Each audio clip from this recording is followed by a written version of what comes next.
you know, usually on any contract on the bottom. We are entering, if you sign this and we accept these grants, we are entering into a business partnership with these two entities. And when they say conservation, they really do mean it. If the town ever in the future, owning this property, did something like extract gravel or, you know, go crazy in there and do things that were not allowed by the conservation easement, we would owe this grant money back, and they would want it back. So they're not wishy-washy about this, so, you know, like we can make a gravel pit in there and anything like that. Do they want it back with interest, or are we allowed to keep it just? Well, they're very serious about that, so it is a contract. When you accept the money, you're. Well, you gotta come up with the management plan too, I believe. Yeah. First of all, it's a contract with the townspeople. I mean, if you're buying it for conservation land, that's what you're buying it for. You're not Absolutely. buying it for a gravel pit. Yeah.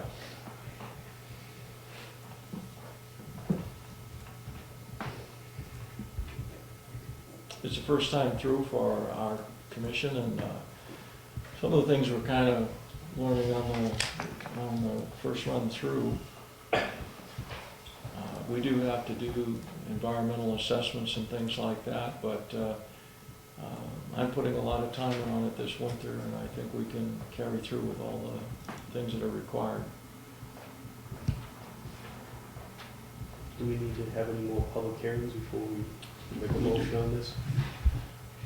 Conservation needs a public hearing on On the purchase and sales agreement? Well, I'm saying, I'm ready to make a motion that we move forward with the signing of the purchase and sales agreement. I don't believe we need any more public hearings.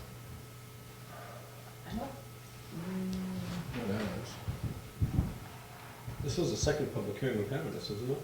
But this not isn't a public a public hearing, Oh, this is okay. a regular Well, meeting. we had one, didn't we? Not sure. Yes. it. Yes, we had a joint one. Your maps online working fine? That keeps kicking me out. Sometimes it does. It Yeah. depends if you zoom in and you pull out too close. Sometimes it locks. Lot 10 on Marsh Road, that's got a structure right up by the edge of the road, that's a small garage, right? Right, yeah. I don't think the conservation easement has a problem leaving it there because it exists. We couldn't build anything new, but I don't think but then again, we're still working out those details. I don't think we'll be required to knock that down. Is that what you're thinking with the parking area, or closer to the brook itself? Yet to be determined. Fish and Game is willing to just put in the conservation easement that we will develop a parking area without being specific. Are you limited to just one or two? Does it matter? I don't think it matters. I think that as long as it's not a 100-car parking lot, we're okay. I think they're thinking of 15, and if we had 7 there and 7, you know, that would be fine. We're just looking for a place to turn around the plow trucks.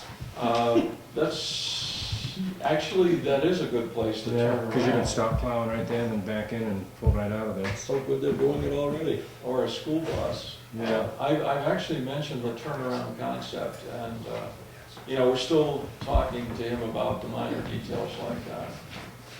There's a cemetery on that lot. I see the corner there, it is. The Page Cemetery is listed there. Huh. I have pictures of it. It's very small. There's no headstones. It's just what, like a It's fence. one of the old ones. It's a stone wall around it, and I think it's field stones that had paint on them at one point, and they don't anymore. But, you know, it's one of our outlying, it's one of those that is mapped Yeah. Yeah, it's on the maps. on our cemetery. Page E. What the E stands for. Any questions from the public? Ralph? I forgot what I raised my hand. I know, it's been a while. Pete said something about camporee, jamboree. That's, I think the guy, Cook, Mr. Cook, didn't really like the idea of multiple troops, you know, I mean, I think it's a good idea, but I don't think the Fish and Game wanted camporees or jamborees going on. They don't want our local troops go out there, but I don't think he was. Well, as you know, I've been staying away from the meetings for the conflict of it They all. don't even, they didn't even want camping out there, and Dave had to beg, borrow, and steal to get 3 weekends a year. Are you done? Well, I just wanted to make sure that, I didn't want the Daniel Webster Council to hear camporee. Yeah, no, it would be, I think the last one I was at was tops, was 30 kids. yeah. Yeah, well, that's when they stopped having fun, like we had. Well, this wasn't too long ago. We talked to local troop and they thought they have other places to go, but it would be nice, especially in the fall when darkness comes quickly, to leave from Wakefield and be there in 20 minutes. Yeah. Because if they drive for 2 hours, they wind up setting up in the dark. And they thought they might utilize that, but not just Boy Scouts, it could be any youth groups. But we have negotiated for 3 weekends a year for camping with no improvements. Mhm. And of course, the Scouts can use it every day, all day. Yeah, and It's that's, just the overnights. Yeah, just I the mean, overnight. they do some of their own camp house, the troop right here, Troop 198, they do their own little camp house sometimes, so, Yeah. stuff like that would be great. But for merit badges and things, Right. they could go there all day. Yeah, compass work and stuff like Yeah, that. yeah. Did you have a I just question? want to make sure that it does have all the contingencies in there, that if any of the funding does not come through, that we can get out of this. Yeah, that was one of my concerns too, is that, we didn't want to be on the hook for the whole thing. But I think, that's pretty good that they were willing to put that money up. No, we don't have to put the money up and then Fish and Game kicks in, they're just kicking in, or? We're yet to get to that point yet. Okay. It's That's usually a when you're gonna have to have your simultaneous. public hearings, is when you start Yeah. accepting any funds, unanticipated revenues from. No, I just want to know if we need a public hearing to accept the purchase and sales agreement to move To it sign forward. I think that money exchange market is a simultaneous type of thing, when you. Right. We'd cut a check and Fish and Game would have a check right there.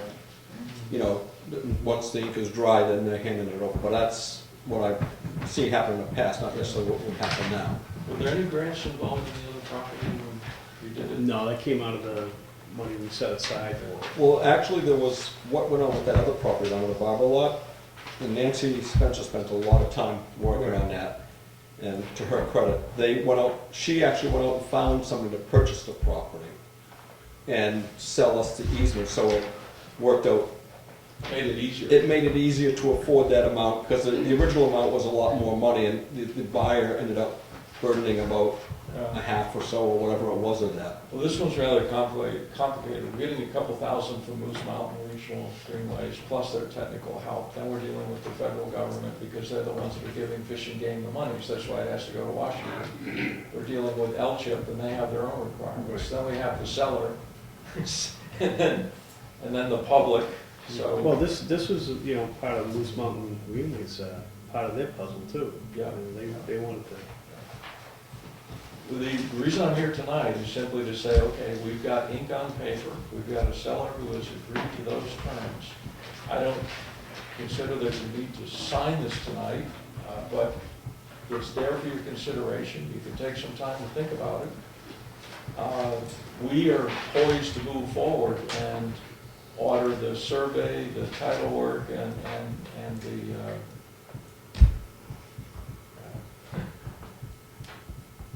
the appraisal. All of these things are going to involve money. Fish and Game has actually agreed that if the seller backed out for some reason, that they would cover our expenses. I mean, the deal fell through. But we want to move forward to get these things rolling in a timely manner. So I'm not telling you what to do. I'm kind of like asking, like, okay, what do we do next? Here we are, here's the agreement.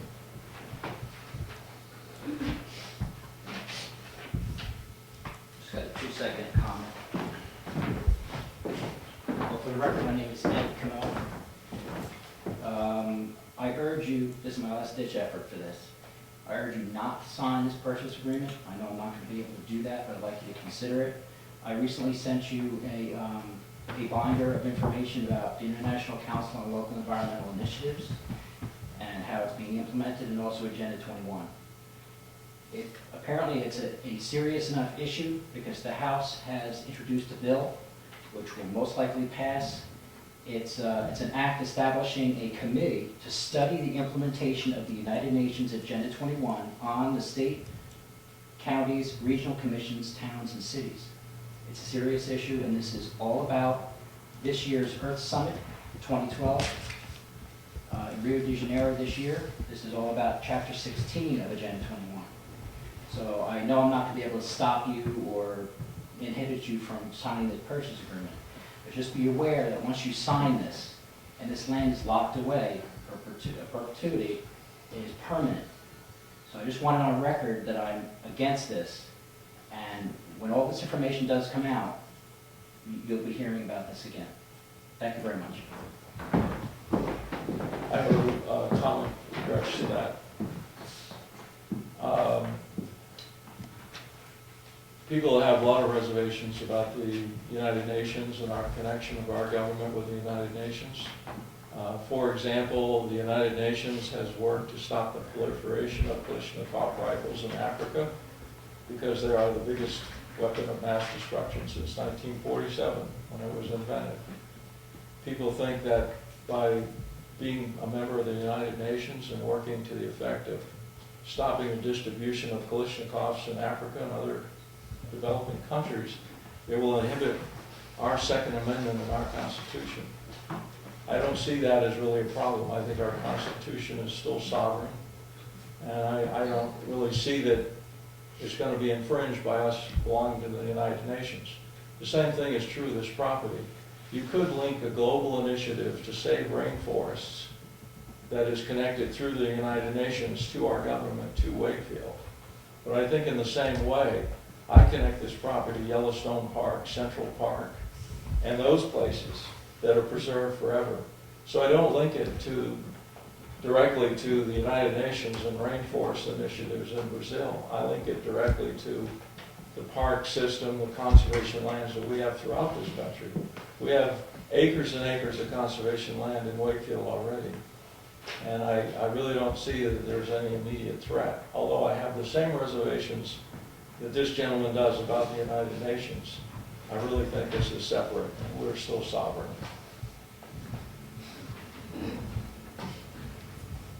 Any more questions? Just a quick follow-up on that. I have no problem with anybody debating something clearly. Was the purchaser, was the person who sold the land instructed that this has to do with the Convention on Biological Diversity? If we debated this and the purchaser and the seller understood that that's what it is, and they also agreed and voluntarily give up their land in conservation to do this, and that's fine. But the issue is that nobody knows what Agenda 21 is. They don't know what the convention is about. And you're locking land in that's going to be monitored, yes, by the federal government. But the federal government has made agreements with the United Nations, never went through Congress to support that. They go right into executive order, and it's then implemented. I just think it's disingenuous that you don't discuss that the parcels of land that Moose Mountain Greenway has and other areas around this nation they're being interconnected to create the wildlife corridors that are called out for in the agenda. So my main reservation is that there's not a discussion about Agenda 21 and what its implementation process is before you make the decision. Most people have never heard of it. I was just going to mention, you said that there was no discussion about the consequences of this, what I'm hearing from you say, that this being put into conservation from the buyer and the seller. Well, if you're the buyer and the seller and you're talking about buying and selling a conservation easement that will last in perpetuity, what do you think you're doing? I mean, you've got to know that you're tying that land up, if it's in perpetuity, not to be developed. So I don't quite follow what you're saying here, because there's been ample discussion at every meeting where we've discussed taking easements about the length of the easement and the manner of the easement. So I do have difficulty with that. The one thing I don't see in this agreement is, for example, what if you have a fire and all the trees burn down between now and the time of purchase? I would want to see a contingency that, that's assuming that everything stays as it is today. the way that that land has been thinned out by timbering, and there's not much fuel there for a fire. It's very open. You know, as a practical matter, I'd say the fire danger is pretty minimal there.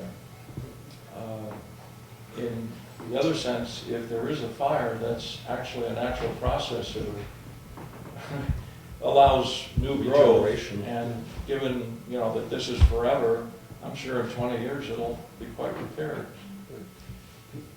Well, I don't think it'd be as worth as much if it was burned, if it was burned to the ground.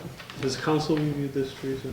Council did this. Yeah, this is, whereas, Right. it was confusing at first where they were talking lead Right. paint and I know, radon yeah, and stuff. Let's settle that. Standard boilerplate, and then I thought, I know there was the old buildings down by the water in the garage, They so, have to protect it. exactly. I think it's a good idea to put this property into conservation land, but I do not believe it's a good idea to accept the fish and game grant. You're just giving away control of our land here in Wakefield to the federal government forever. $85,000. I can't think of one thing that the federal government has got right in probably at least the last 75 years. Why do we want to give them control of land right here in the town of Wakefield? Because once you do it, it's gone forever. And people 300 years from now may look back on this and say, who did it? And it's all going to be a part of history that everyone thought that giving away our land to the federal government was a good thing. I think we ought to raise the $85,000 ourselves and keep the federal government out of it, because I think it would be a good idea to put this piece of property into conservation, but not the way it's being done. Steve, I agree with you as far as the federal government and their mishandling of a lot of things. But if we were going to do that, we'd have to shut down the school and everything else because they already own all that. I mean, the school, the educational system accept federal grants all the time, which means they own you. We accept federal grants for different things in this town, including repair of this building and other things. So it's one of those things where you're already accepting it, Steve. But that's what they want, Peter. They want to own us. It's time for us to say no. Well, they own quite a bit of us anyway with the lakes. I mean, they control the lakes here in the town. There's 7 Well, lakes. state in does, this town. don't they? Yeah, it's part of Fish and Game. They're the ones that send out, they're the ones that stock all the lakes and stuff like that. I mean, they're controlling the lakes. The state controls the dam down here in Level Lake. We have nothing to do with it. The more we keep accepting these grants, the more problems just like the school, Peter. I know. You keep taking federal grants, and now we're in our 8th year of a school in need of improvement, because every time we take a federal grant, what happens? They put more stipulations on it, and the deeper they sink. We gotta stop taking these federal grants. We wanna do something, let's do it ourselves. And tell the federal government, no thank you. I agree with Mr. Brown on a lot of issues, and some of them related to other subjects like school and No Child Left Behind and things like that. We simply don't have the money to purchase this land without the grant. And if we're going to involve the federal government in one thing in the town, I think maybe conservation land would be it. You know, the least onerous of all the things that they're involved in. The actual easement will be held by the New Hampshire Fish and Game, but they're responsible to the federal government because the money comes from the tax on sporting goods. So when we buy ammunition, we contribute to a fund and we're getting it back that way. So that's actually where the money comes from.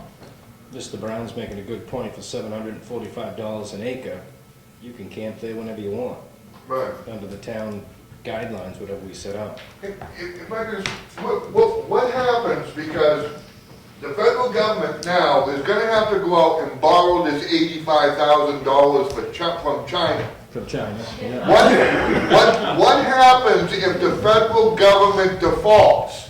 You're gonna have China at the front door saying, where be the Union Meadows at?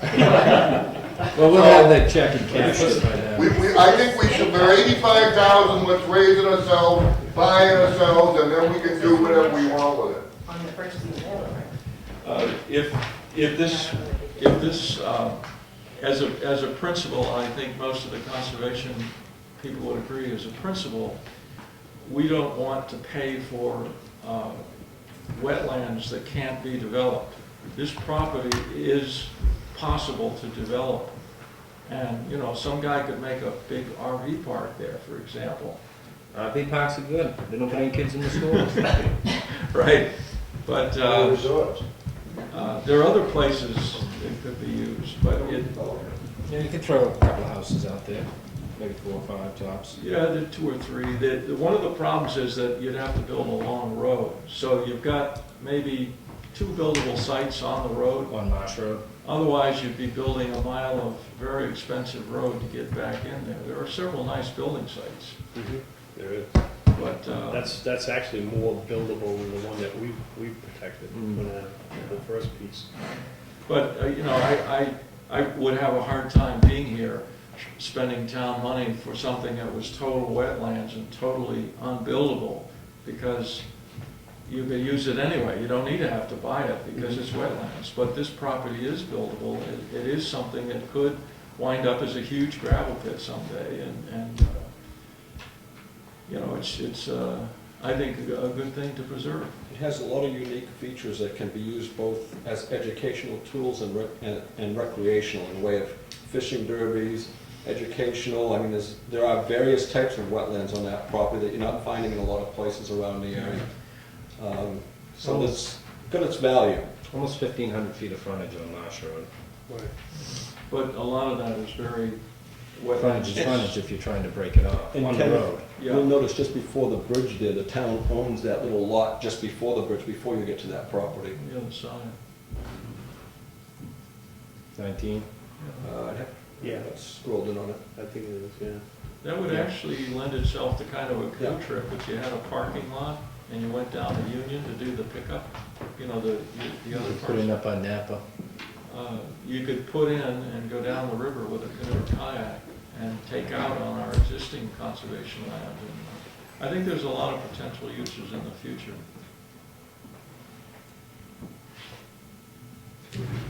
And just out of curiosity, on that other parcel next to the town property, southerly of it, there's a fairly big span. It's what, 13 acres? I don't think that's Wallace Hill. I'm not sure, but you know, that might be something that the group can look at in the future somewhere down the line. You know, to kind of have both sides of the river at some point. I believe there's a maximum amount of land that the town or federal government should own. What the number is, I don't know. Yeah, You know, that's- there comes a point where it'd be nice to have a camp in Yellowstone or whatever, and you can't even get into it. Yeah, well, they try and say, you know, X amount of percent of acreage per developed area. You know, Yeah. it's like, where the happy medium is, who knows? Well, the concept, some of the money we have comes from current use conversions, Yeah. which is slow right now, but if development picks up, we get more income. And the idea is if somebody builds an RV park in one area, then you can serve, you know, maybe not an equal amount, but some portion of other land is conserved so that it's a balance. You know, the ultimate argument for conservation is think of New York without Central Park. Somebody had the foresight a long time ago. Think of the value of Central Park to build buildings, but it's not all buildings. There is a portion preserved. But we're getting to a point where we can't even buy any land in the northern part of the state. It's all locked up. Yeah. If you want to camp up north, you gotta go to Maine.